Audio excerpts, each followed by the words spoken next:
My name is Florence, and I'm 34 years old. I collapsed on the kitchen floor of my parents' house on a Tuesday morning in March, my vision narrowing into a single pinpoint of light before everything went black. The last thing I remember was the sound of a ceramic mug shattering against the tile, and then nothing, until I woke up in an ambulance with a paramedic shining a light into my eyes and asking my name. My father, Gerald, had been the one to find me, and my mother, Eleanor, had called the ambulance. But by the time I was wheeled through the emergency room doors, they were already gone.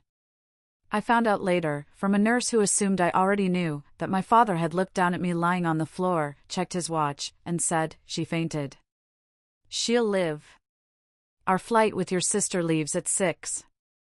My younger sister Wendy was getting married in Cancún that weekend, and my parents had a connecting flight that afternoon they couldn't afford to miss.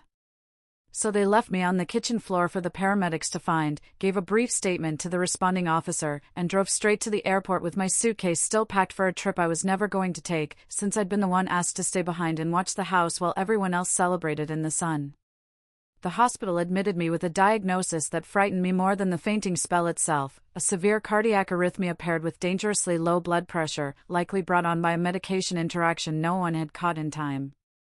The doctor told me that if I'd been alone in my apartment instead of my parents' house, I might not have been found soon enough.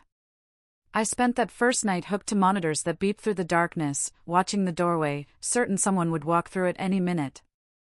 No one did. I called my mother's cell phone twice before giving up, finally accepting that whatever she was doing in Cancun mattered more to her than what was happening to my heart in that hospital bed. The days blurred together after that. I spent 9 days on that ward alone, watching other patients receive visitors bearing balloons, flowers, and homemade soup in Tupperware, while my own bedside table held nothing but a plastic cup of water and a call button I pressed less and less as time passed. The nurses became my only company. One in particular, a woman named Dolores, ran the cardiac ward with the quiet authority of someone who had watched every kind of family fail, every kind of patient. She started bringing me extra pudding cups from the cafeteria and sitting with me on her breaks. She never once asked why nobody came.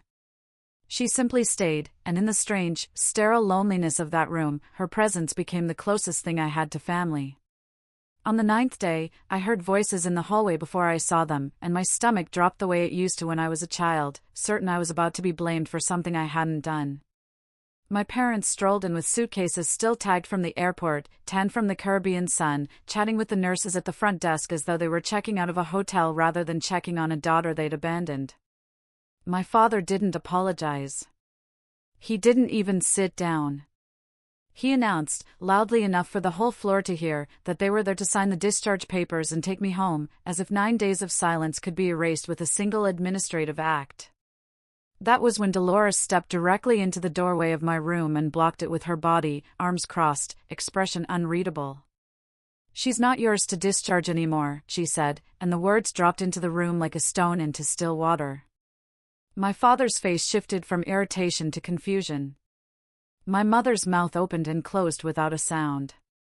I stared at Dolores, my heart monitor ticking faster on the screen beside me, wondering what she could possibly mean, since as far as I knew I was still their daughter, still bound to them by blood and by the paperwork every patient signs on the way into a hospital bed. Dolores didn't blink. She glanced down at a clipboard in her hand, then back up at my parents, and spoke the sentence that would unravel everything I thought I understood about my own admission, about the 9 days I'd spent forgotten on that ward, about the family I'd assumed still had any claim over what happened to me. "Ask the man," she began, then stopped herself and turned to look at me instead, as though waiting for permission to say a name neither of us had spoken aloud in years, a name that was about to change everything I thought I knew about who had actually been taking care of me while my own family boarded a plane and left me for dead.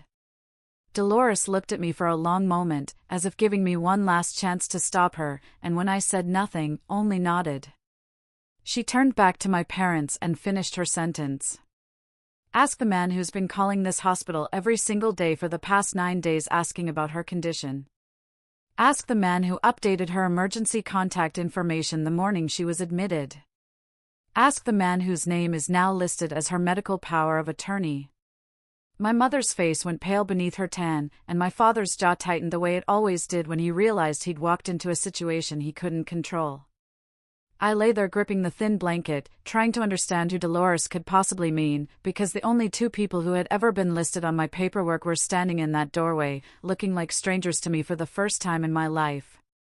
The answer walked in less than a minute later, and it was not who I expected. It was Desmond, my downstairs neighbor of 6 years, a quiet, steady man who'd fixed my leaking faucet the first week I moved into my apartment and had been bringing me coffee every Sunday morning ever since, never asking for anything more than conversation on the stairwell. I hadn't even realized he knew I was in the hospital.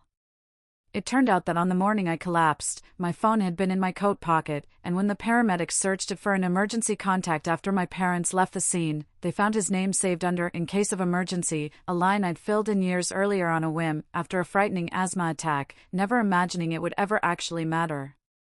Desmond told me later that he'd gotten the call while watering his own plants 2 floors below mine, and he'd been at the hospital within the hour and hadn't stopped showing up since.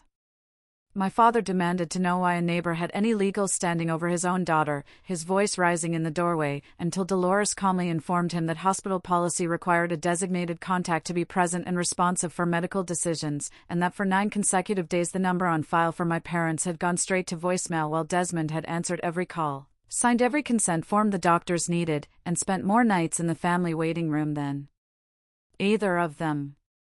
When the doctors needed someone to approve an emergency procedure to stabilize my heart rhythm, somewhere in that blur of fear and machines beeping through the dark, it had been Desmond's signature on the form, not my father's, because my father was 2,000 miles away, toasting champagne at a rehearsal dinner. My mother tried to soften things, insisting they'd come back as soon as the wedding was over, that they never meant for it to be 9 days, that they'd assumed I was fine since no one had called to say otherwise. I finally found my voice then, hoarse from disuse, and reminded her that I'd called her twice from that very bed and she'd never picked up. She had no answer for that. My father muttered something about how families make sacrifices, how Wendy's wedding couldn't be rescheduled, and I understood in that moment that this wasn't a misunderstanding or an accident of timing. This was simply who they were and who they had always been, and I'd spent 34 years excusing it as busyness or bad luck instead of calling it what it was. Desmond stood quietly near the window through most of the confrontation, letting me handle my own parents, only stepping forward when my father tried to insist on taking me home himself. "She already has a ride arranged," Desmond said simply, and something about the calm certainty in his voice made my father back down in a way nothing else had. Dolores discharged me herself 2 hours later, and it was Desmond who wheeled me out to his car, Desmond who had already stocked my refrigerator with soup and set up a recliner by the window so I wouldn't have to climb the stairs to my bedroom right away, Desmond who had been quietly building a life raft under me for 6 years while my own family drifted further and further away without me ever noticing. My parents flew home from that hospital parking lot with nothing resolved, and in the months since, I haven't spoken to either of them. Not out of spite, but out of a clarity I'd never let myself have before. I finally understood that love isn't the people who share your blood. It's the people who show up when your heart is literally failing and stay until you're strong enough to stand again. Desmond and I are engaged now, and every time I look at the hospital bracelet I kept in my nightstand drawer, I remember exactly who chose me when it mattered most, and it was never the people I expected.